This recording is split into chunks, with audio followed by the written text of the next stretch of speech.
د بنگلاديش خلاف د پاکستان چې کم टी20 سیریز را روان دی په هغه سیریز کې د PSL کې چې کوم کلاډیانو ښه پرفارمنس کړی دی نو کې څه کلاډیان داسې دي چې هغه گرین سیګنل د PCB د طرفه ملاو شوی دی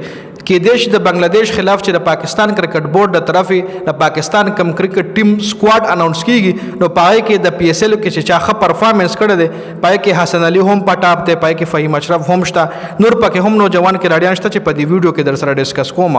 خو دغه کلاډیانو ته گرین سیګنل ملاو شوی دی دغه کلاډیان به تاسو په سکواډ کې وینئ خو کچره چې پکې شیطانونه کو مطلب شفارس پکې ونه چلی دو پرچی پکې ونه چلی دا کم کلاډیان دي چې پاکستان او د بنگلاديش د 5 میچونو टी20 سیریز دی چې منی 2 میچونه په فیصل آباد کې بیا په لاهور کې دی او په اسلام آباد کې هم میچ شته حسن علي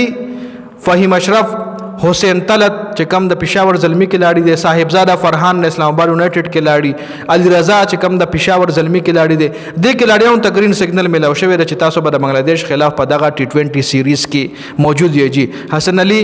فهیم اشرف حسین طلعت صاحبزاده فرحان اور علي رضا حسن علي ډېر ښه پرفارمنس کړی کراچي کینګ لپاره فهیم اشرف هم په دې PSL کې ښه پرفارمنس کړی دی حسین طلعت هم پېښور زلمی لپاره په میډل اډر کې ښه بیټینګ کړی دی صاحبزاده فرحان اوپننګ کې ډېر زبردست سٹارټ اسلام آباد یونایټډ ته ورکړی دی او علي رضا د پېښور زلمی طرفه ښه بالینګ کړی دی اوس دې حواله سره تاسو سره لري کمنټ لازمي وکړئ